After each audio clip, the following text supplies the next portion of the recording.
오늘 가장 뜨거운 경제 뉴스를 제일 생생하게 전해드리는 시간입니다. 주식도 오르고 금값도 오르더니 이제는 은까지 오릅니다. 미국 CNBC 방송에 따르면 은 현물 가격이 어제 오전 한때 10.4% 오른 온스당 29.70달러를 기록했습니다. 지난 2013년 2월 이후 가장 높은 수치인데요. 이번에는 왜 은일까요? 정철진 경제평론가 연결해서 자세한 이야기 나눠보겠습니다. 평론가님 오랜만입니다. 안녕하세요. 네, 안녕하십니까. 네, 은이 도대체 무슨 일이랍니까? 뭐 너무나도 유명하죠. 요즘 게임스탑으로 알려진 네. 레딧의 월스트리트 배치에서 다음 좌표, 다음 목적지로 이제 은을 찍었기 때문에 대거 이 투자자들의 매수가 몰려서 뭐 순식간에 10% 넘게 급등하기도 하고요. 어느덧 온수당 이제 25달러를 넘어 6달러, 7달러, 28달러까지 올라오는 그런 상황이 됐습니다. 자, 지금 간단하게 설명은 해주셨는데 저는 사실 무슨 말인지 잘 모르겠어요. 뭐 어디에서 뭘 좌표를 찍었는데 이게 왜 이렇게 되는 건지 좀 자세하게 설명을 해주셨으면 좋겠어요. 아까 어디라고 하셨어요? 네, 게임스탑? 그 월스트리트 배치라는 레딧에 그러니까 우리나라로 따지면은 제가 말씀 못 드리는데 하여간 어떤 사이트의 주식 갤러리 아주 쉽게 이해를 하시면 됩니다. 근데 그거보다는 훨씬 더 크죠. 이제 문제행도 크고 사이즈도 큰데 처음 시작은 청취자 여러분들도 아시는 분은 잘 아실 텐데 이제 게임스탑이라는 미국은 아직도 그 비디오 게임기잖아요. 우리나라는 이제 온라인 게임이 대세인데. 네. 비디오 게임기 유통업체인데 역시 사양 산업이니까 그쪽 미국도 이제 속속 우리가 막 그 소위 말하는 이런 그 온라인 쪽으로 가지 TV에 연결해 가지고 하는 그런 게임은 이제 잘 안 하잖아요. 비디오 게임은 그런 회사였었습니다. 근데 그런 회사에 당연히 코로나19로 힘들었었고 어마어마한 공매도 세력들이 들어와서 뭐 거의 120%의 물량에 달하는 공매도를 치고 있었는데. 그래도 이것들을 우리가 용납할 수 없다. 또 우리 한국의 투자자들 개인 투자자들과 마찬가지로 미국의 개인 투자자들도 그동안 이제 공매도에 대한 굉장히 많은 참 뭐 분노 또 많이 당해왔던 그런 것들이 응축이 된 거였었죠. 그래서 거의 4달러 선이었었는데요. 주당 게임스탑이 이제 이것들을 사기 시작한 거예요. 게임스탑 주를요? 네. 사고 또 사고. 약 한 230만 명의 개인 투자자들이 몰렸는데 특이한 점은 이탈이 없었다는 거예요. 그러니까 계속 올리면 또 사고 올리면 이 친구가 사고 올리면 저 친구가 사고 막 사고 막 사고 막 사면서 이것이 장중에 거의 480달러까지 폭등을 합니다. 그렇군요. 그렇게 되니까 그러니까 이게 완전히 이제 막 당황해 한 거죠. 그래서 공매도를 쳤던 세력들이 파산을 하게 되고요. 왜냐하면 공매도라는 게 주가가 떨어졌을 때에 이익을 얻고 주가가 올라버리면 그걸 막 되갚아야 되는 그런 거 아니겠습니까? 네. 주가가 저렇게 막 올라버리게 되면서 단기간에 폭등을 한 거죠.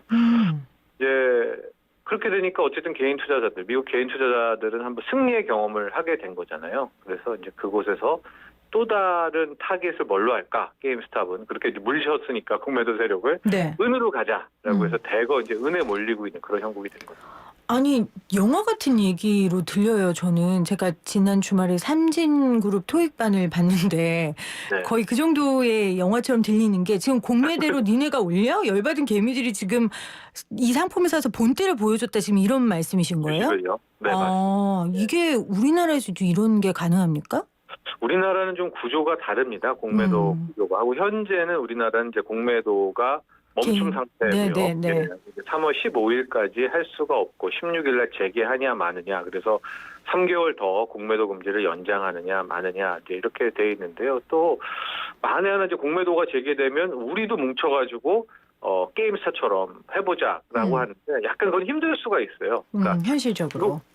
제도가 좀 다릅니다. 미국 같은 경우에는 공매도를 치더라도 이제 특정 만기가 있거든요. 근데 우리는 거의 뭐 유야무야 연장이 가능해서 6개월, 뭐 1년까지도 계속 이제 공매도라는 게 주식을 빌려서 그거를 파는 거거든요. 근데 되갚아야지 되는 거 아니겠습니까? 빌린 사람한테. 그렇죠. 근데 뭐 1년 넘게 그냥 이자만 주고 안 되갚아도 되거든요.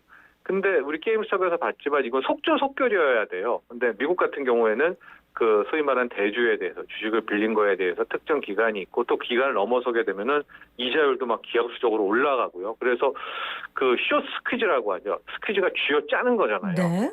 공매도 세력을 쥐어짜가지고 이 파산을 시켜야 되는데 우리는 현재 제도로서는 불가능하다. 쥐어짤 수가 좀 없어요. 그럼에도 불구하고 그동안 공매도에 많이 시달렸던 종목들, 뭐 가령 뭐 이건 뭐 셀트리온이라든가 많이 언론에 나왔으니까요. 이런 종목들은 어제 같은 경우에 지레짐작 오히려 공매도를 쳤던 몇몇 세력들이 메이저들이 주식을 거두면서 주가가 뭐 15% 올라가는 이제 그런 양상도 보였었죠. 네. 그러나 지금 제도 개선이 어떻게 될지는 모르겠습니다. 금융위원회가 발표하는. 그런데 똑같은 그 구조로 우리도 공매도 제기해서 미국 한 것처럼 똑같이 해야지. 그럴 수는 없을 것 같아요. 그렇겠네요. 그러니까 한국 영화는 아니고 일단 미국 영화. 미국 영화. 네, 미국 영화인 걸로 이해를 하겠습니다. 그러니까 개미들이 게임스톱 주식을 공매도해서 개미들 피눈물 나게 만든 헤지펀드를 은과 뭐 관련된 ETF를 사들여서 반겼겠다. 지금 이제 이런 내용이신데. 그다음 이제 게임스탑은 끝났으니까 은으로 또 가자. 네네. 그래서 네. 은이 8년 만에 최고치인데 그러면 이 급등세는 오래가지 않는 거 아니에요? 그러니까 이제 이게 지금 두 가지 의견이 있어요. 은 네. 같은 경우에는 기존에 많은 불만이 뭐였냐면 달러가 이렇게 약세가 되고 또 뭐 금도 오르고 하는데 상대적으로 은이 못 올랐다. 그동안에. 이유를 봤더니 JP 모간이라는 정말 큰 뭐 투자 은행이죠. 네. 세계 탑에 꼽히는 이제 그 JP 모간에서 그건 이제 공매도가 아니라 우리가 은은 실물 은도 있는 반면에 종이 은이라고 해서 선물로도 거래가 되거든요. 네, 그 선물 거래에서 어마어마한 매도를 통해 가지고 은값을 눌러왔다.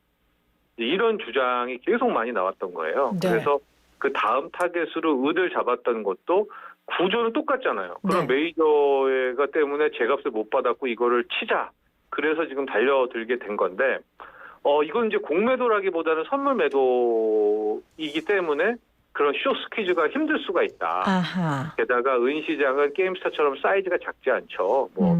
세계적으로 ETF 합치면 1조 달러 이상이 되는데 언제까지 그걸 단결해 가지고 물리칠 수 있을까? 이렇게 좀 어두운 시각도 있는 반면에 반대로는 지금 달러 약세 국면 아니냐. 그러니까 당연히 은, 유가, 원자재가 오르는 것처럼 은도 오를 수밖에 없는 상승 탄력이 있다. 그리고 이제 이거는 선물 시장에서 이루어지고 있는 거지만 또 인도라든가 중국이라든가 이쪽 국민들은 또 현물을 좋아해요. 막 그냥 그렇죠. 사버립니다. 예. 그렇죠.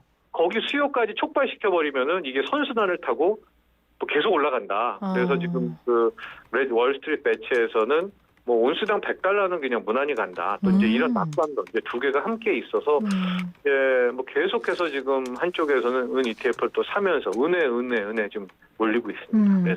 짧게 끝날 것이다. 아니다. 은의 상승 탄력 있고 수요에도 좀 변수가 있다. 두 의견이라고 하셨어요. 왜냐하면 지금 청취자분들께서 5209님은 금은 서랍장에 보관하고 은은 바구니에 보관하고 있는데 은도 서랍장에 보관해야겠어요. 이렇게 또 보내주셨거든요. 네. 어떻게 은 있는 분들 일단 좀 귀하게 생각하고는 있을까요? 당분간? 그렇죠. 은은 또 가난한 자들의 금이라고 해서 네. 이제 소위 말하는 대중적인 인기가 있었고요. 상승 탄력을 받을 때는 튀어오르는 속도가 금보다 이제 은이 훨씬 더 큽니다. 아, 그렇구나. 네, 하고 또 그쪽에서도 그러니까 그 사이트에서도 왜 은을 좌표를 딱 찍고 가겠습니까? 그동안에 은 가격에 상당히 많은 왜곡이 있었다는 거를 이제 느껴왔었던 거거든요. 네, 알게 모르게 그 종이 선물 매도로 계속 눌러왔다라는 걸. 그래서 그 은으로 진격하는 게 아닐까 싶은데 이게 너무 규모가 크고 또 이게 참 한국 게임사처럼 될지는 한번 지켜봐야 될 것 같아요. 알겠습니다. 2013년 이후 최고치로 지금 은의 가격이 기록을 갱신하고 있습니다. 그래서 오늘 정철진 경제평론가 이야기 나눠보고 있고 사실 정철진 경제평론가 하면 저는 금이 생각나요. 네. 그 안전자산으로서의 금을 굉장히 신뢰한다고 자주 말씀하셨고 전에 금값 쪘을 때 또 저하고 인터뷰하셨는데 금의 그러한 가치 여전합니까? 그렇죠. 그래서 뭐 혹자는 별명으로 금철진이다. 그래서 제가 2014년 15년 이때 그때가 이제 금은 온스당 한 1,000달러, 1,080달러 뭐 이랬을 때 저는 이제 풀매수를 권했었고 네네. 어쨌거나 이제 그 2,000달러를 갔잖아요. 그래서 또 기간은 많이 걸렸습니다만 5년 이상 걸렸는데 어쨌든 꾸준한 상승을 했는데 이제 지금부터가 제가 봤을 때 이제 2,000달러가 본 가격이고요. 저도 좀 고민이 상당히 많습니다. 근데 왜냐하면 달러 약세가 굉장히 최근에 빠르게 나왔는데도 불구하고 금은 못 갔거든요. 오히려 1,800달러 선대로 좀 후퇴를 하는 그런 모양새인데 지금부터는 좀 대응의 영역이다라고 볼 수가 있어요. 그렇습니까? 왜냐하면 우리 얼핏 생각하기에는 달러 더 약세되면 달러의 경쟁자인 금은 더 오르는, 소위 말한 이제 이것에 대한 그 레토릭 논리는 여전한 것 아니겠습니까? 네네. 그럼 더 지금 금 사야 되지 않느냐? 왜냐면 올 한해 우리 막 주가 폭등하는 것도 달러 약세가 막 계속되고 막 달러가 앞으로 막 더 떨어질 거야. 뭐 돈도 푸니까 그러면 금 아니겠느냐 생각을 할 텐데 맞죠. 그 논리를 제가 부정하는 것이 아니라 제가 그 동안은 계속 금 매수를 했는데 금은 스트롱 바이를 했는데 지금은 좀 지켜봐야 될 부분이.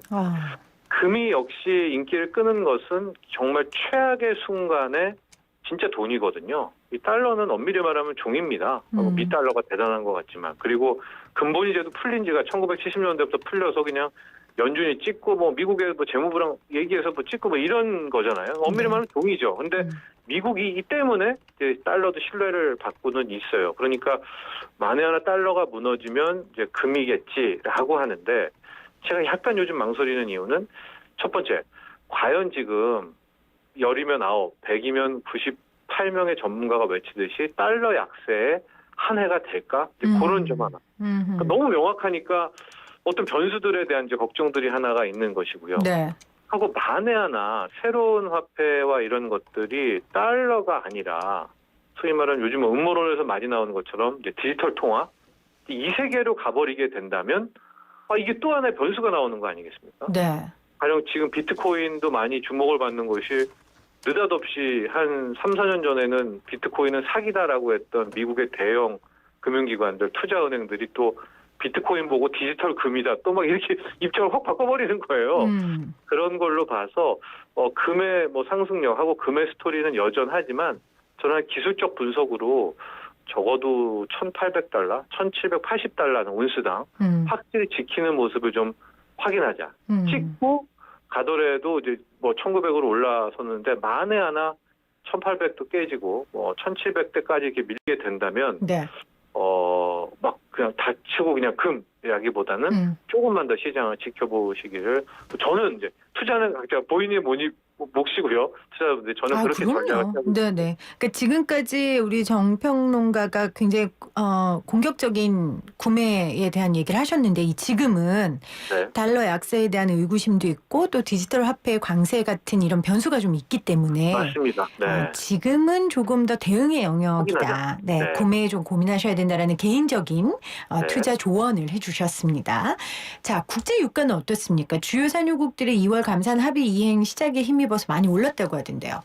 네, 그 스토리가 하나가 있고요. 또 하나의 스토리는 역시 바이든 행정부의 바이든오믹스입니다. 이 친환경으로 가는 네. 거잖아요. 네, 친환경이어서 어쩔 수 없이 이제 소위 말하는 원유 우리가 말하는 이 시대에서 새로운 이제 대체 에너지 시대로 갈 수밖에는 없습니다. 그럼 이제 여기서 딱 드는 생각은 그럼 이제 원유 없으니까 원유 유가는 떨어질 수밖에 없겠네라고 생각하지만 또 그 이면을 봐야 되는 거거든요. 이제 가령 일단은 국제 유가가 오르게 되는 요인 중에 하나가 미국 땅에는 셰일가스라고 해서 셰일 오일 어마어마한 미국 내 국민이 200년 이상 쓸 수 있는 이제 원유가 이제 묻혀져 있습니다. 그러니까 그것 때문에 항상 유가는 못 가 이랬었는데 네. 그거는 미국 중동산 원유처럼 밑으로 그냥 바로 직선으로 뚫어가지고 시추를 할 수가 없어요. 그러니까 한번 뚫고 옆으로 또 파야 돼요. 최저가 밑에 있거든요. 그러니까 네네. 환경 오염이 어마어마하잖아요. 근데 바이든 행정부는 지금 환경 오염 안 한다는 거 아니겠습니까? 그러면 셰일 오일은 매장이 그렇게 돼 있음에도 불구하고 개발 자체가 상당히 힘들 거다. 이렇게 볼 수가 있습니다. 그러면 유가가 떨어질 거라는 재료 하나는 사라진 건 아니겠습니까? 그리고 또 하나 우리가 좀 정성적으로 생각해 볼 분야가 이런 거예요. 전기차 시대가 열린다. 전기차를 언제 사겠습니까, 사람들이? 유가가 높을 때 살까요? 아니면 기름값이 쌀 때 살까요?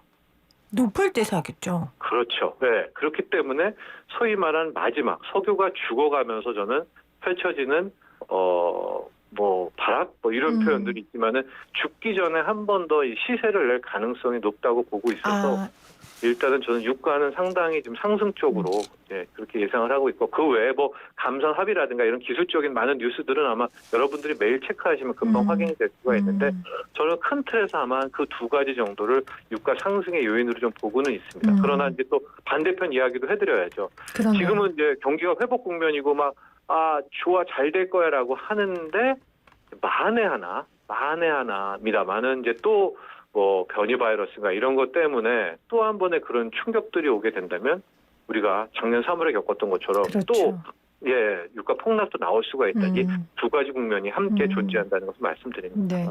바이든 시대에 친환경 시대가 함께 열릴 것이고, 또 전기차 등장 이전에 꺼져가는 촛불처럼 다시 유가가 막 활활 탈 수도 있다. 네. 그리고 또 반면에 지금 이게 코로나19가 지금 잘 안 되면, 그럼 또 이제 지난번처럼 유가가 막 폭락하겠죠. 네. 그러면 안 되겠죠. 그러면 안 되죠. 네. 자, 투자자 입장에서 한 가지만 좀 더 여쭤볼게요. 우리가 어찌됐건 지금 원자재 관련돼서 좋은 전망을 한다 치고요. 이런 가운데 원자재 관련한 ETF 관련 상품에 관심 갖는 분도 굉장히 많으세요. 근데 지금 말씀하신 것처럼 아직도 변수가 많이 남아있는 상황이잖아요. 괜찮겠습니까? 일단은 이제 원자재 투자는 이제 얼터너티브 그러니까 대안 투자라고 하죠. 우리가 막 주식도 하고 부동산도 하고 막 여러 개를 하지 않습니까? 네네. 통화 달러에도 투자하고 금에도 투자하고, 그런데 이제 그것은 대안 투자라고 해서 그러니까 주 종목 투자는 아닌 거예요. 전망도 굉장히 어렵고 변수도 많고 변동성도 큽니다. 그렇기 때문에 본인의 포트폴리오에서 20%, 그러니까 1,000만 원이면 운용한다고 한 200만 원. 혹은 많아야 250만 원 정도라는 이제 규모부터 먼저 말씀을 드리고요. 전망 같은 경우에는 현재 이런 속도로 본다면 꽤 밝다고 볼 수 있습니다. 이미 많이 올랐고요. 네. 결과적으로 코로나19가 잡힌다라고 보면 돌아가야 되는 거 아니겠습니까? 실물이. 그렇게 될 경우 그동안에 억눌렀던 소비들이 펼쳐지게 되면 이제 이 원자재에 대한 수요는 커질 수밖에 없겠고요. 이제 그렇게 되면 수요 공급상 더 많은 이제 이 수요가 많아지게 되면서 가격은 오르게 되는 것이고, 코로나19 다음에 나오는 포스트 코로나 같은 경우에는 지금 보면 미국, 중국 이런 G2가 이번에 보면 거의 힘을 못 썼잖아요. 네. 그래서 일종의 다국화 같은 것들로 나오게 될 텐데, 그러면 자원의 무기화가 나올 가능성도 높습니다. 와, 그런 부분 무섭네요, 측면에서 또 원자재는 오를 가격이 상승할 그런 요인도 있는 것 같고요. 이런 다각도를 한번 생각을 해보시면 좋겠습니다. 그래서 네. 미국에서는 원자재 버블 이런 얘기도 나오는데 다시 한번 말씀드리지만 이건 이제 큰 추세의 전망인 것이고요. 투자를 할 때는 언제 터질지 모르는 그런 변수들, 그렇죠. 그러니까 원자재 하락 쪽으로 나오는 변수들도 꼭 고려를 하셔야 되고, 그 투자 비중에 대한 부분도 꼭 염두를 해두시면 좋을 것 같습니다. 네. 일단 원자재 관련 투자는 포트폴리오의 약 한 20% 정도, 그리고 전망은 꽤 밝다. 이렇게 말씀 네. 해주셨습니다. 어떻게 그렇게 다각도로 모든 걸 잘 살펴보세요. 참 대단하십니다, 평론가님. 제가 오늘 많이 배웠습니다. 고맙습니다. 감사합니다. 지금까지 정철진 경제평론가였습니다.